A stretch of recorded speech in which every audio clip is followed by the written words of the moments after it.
Hello, my name is Angela Davis, and I'm the 4M Quilter. Welcome. If you're new to my channel, welcome, enjoy. We're doing a Scrappy Double Irish Chain today. If you are a regular viewer of my channel, welcome back. I'd love to hear from you. Please leave a comment in the comment box below. Give it a thumbs up, as always. So let's get started. So I'm going to give you a couple little tips that I learned along the way about constructing the blocks for the Scrappy Irish Chain, basically about the B block. So there's an A block and a B block in the Scrappy Irish Chain, but first I want to show you what a regular Irish chain looks like so that you have some reference. The principal parts of an Irish chain block is block A and block B, and block B has certain colors in each corner to help attach to the flow of the design, and that gives you that chain effect across the front of the quilt. So the A block is here. It starts on these 4 outer corners, and then the B block starts here with the yellow in the 4 outer corners. But the B block has all the background fabric, okay?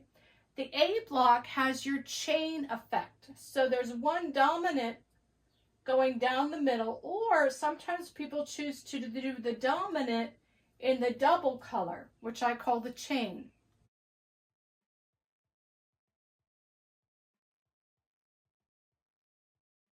For example, in this one, it's a planned double Irish chain where you have 3 color combinations. You have the background fabric plus 2 colors that you draw from the main fabric, okay? Now the difference is in the Scrappy quilt, in the Scrappy version, it's set up the same way in that my white is my background, okay? And in my A block, my background is in the middle 4 blocks of the outside rows, okay? But everything in between is all scrap. So there's no chain effect, but it's constructed the same way as a double Irish chain. The only difference is I did do the 4 corners in the scraps, but I chose to put 1 scrap block in the middle because I didn't want the middle to be all plain white. So I did change that up a little bit just to give it more interest. When I first constructed the B block, as you can see here, I did the 4 corners in the scrap. I did the strips on either side. Then I did 2 strips plus this strip in the middle, which is a background, a color, and a background. So there's seams right here. Well, the part of the video I'm going to show you is I decided I'm keeping my 4 background blocks on the outside. I'm keeping my center color block in the middle. But what I decided to do was I decided to eliminate this seam. So I made this one piece all one solid without a seam. And then all I have is that row in the middle. And I feel as though that makes a cleaner look. But I didn't figure that out until I started working with it. And I'm okay with these seams here because it's a scrappy quilt.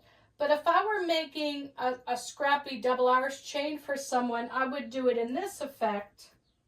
So there's less seams than in this one where there's more seams. But sometimes when I'm breaking down a block, I'm looking at in terms of rows going vertically and horizontally.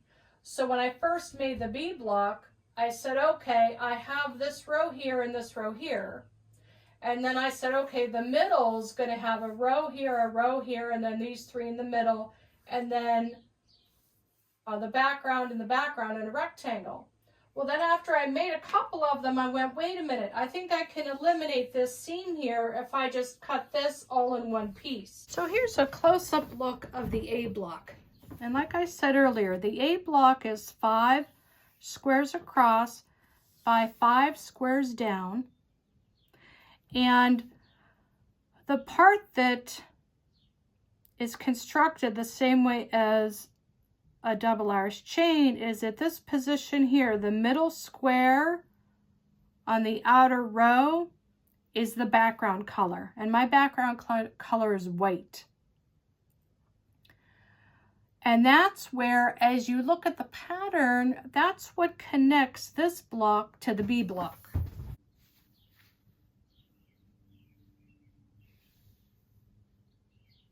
All right, right here. So that when it's all together, this will flow into the B block, okay? Now the A block to construct is quite simple. I used 2.5 inch cut squares. I laid everything out, and then I just went row by row with each one, okay? And that's simple enough, all right, to do. And I tried to make it as scrappy as possible and as random as possible, and that's the reason why I chose not to do strips. I chose to cut my 2.5 inch squares individually. But the B block is the one that I want to show you how I constructed it. When I first did the original B block, I decided to do rows here and here. And then I knew I was going to have a rectangle on either side, but I also knew that my middle, I constructed with 2 rectangles, and then that center, a background block, a color square, and a background square. Once I did this a few times, I said, well, wait a minute. What if I eliminate this seam here and I do this section right here in one solid piece? And that's where I came up with this one. And I felt this looks a little bit cleaner so that there's not as many seams. So from here on out, I'm going to construct my B block in this way, and I'm going to show that to you now. Basically, I laid all my pieces out, and I did this row and this row. Then I did these 3 squares together. Then I sewed this section to the middle and this section to the middle. And then I sewed this row, this center row, and then this row together. And I felt this one has a much cleaner look because there's not that seam here. See that seam? There's not that seam here. Now, because this is a scrappy quilt for me and I'm not making it for someone, I'm going to keep these blocks in it. But if I were making it for someone, I would take these out and make them all like this if I were making this for someone as a gift. But since this is going to be for me, and I didn't figure this out until after I made a couple of the originals, I'm just going to keep those in, okay? So let me show you how I sewed those together.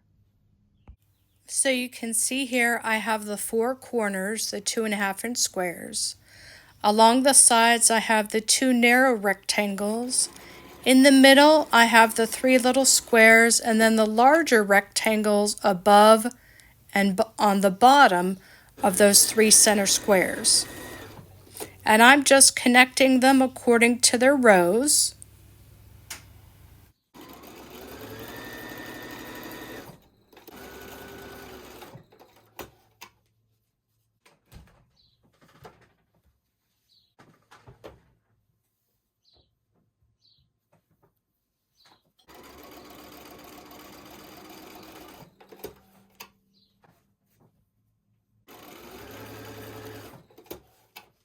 And now that the 2 outer rows are complete, now I'm going to connect the center row so that it's one large piece.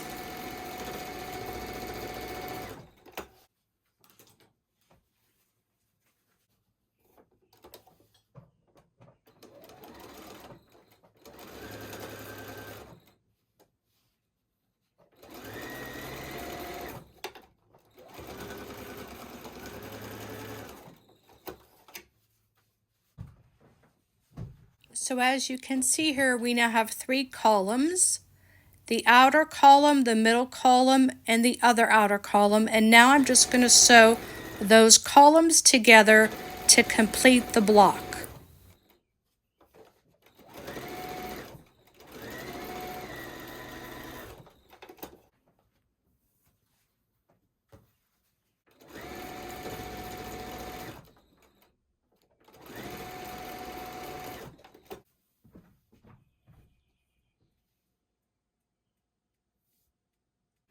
So it's a fun block to do.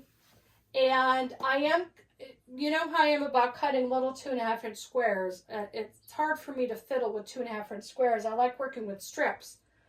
But I wanted this to be very scrappy. So I didn't do strips on purpose because I didn't want repeated patterns within it. So I'm not sure how big it's going to be, but I'm thinking it's going to be at least 5 blocks across by 5 down. Or maybe 5 by 7. I'm working on it in between other projects right now. So every time I sit down to work on another project that's sort of taking precedence right now, I'll grab my box that has my scraps in it for this quilt, and I'll do 1 block. And this is that Scrappy. I'm using a white sheet. No, I think this is... Yes, this is a sheet. I'm using a white sheet for the background, and then just a bunch of 2.5 inch strips that I'm cutting into little 2.5 inch squares. And I'm just cutting as I go. So basically, I'm just sort of working on this in the background. It's sort of a back burner project as I'm working on projects that are taking precedence right now. Fun block to make. Hope you try it this summer. Spring and summer, it's a fun block to work on, to do a little bit of mindless sewing and use up some of those scraps. And I really enjoyed how I decided to use one single color in the middle.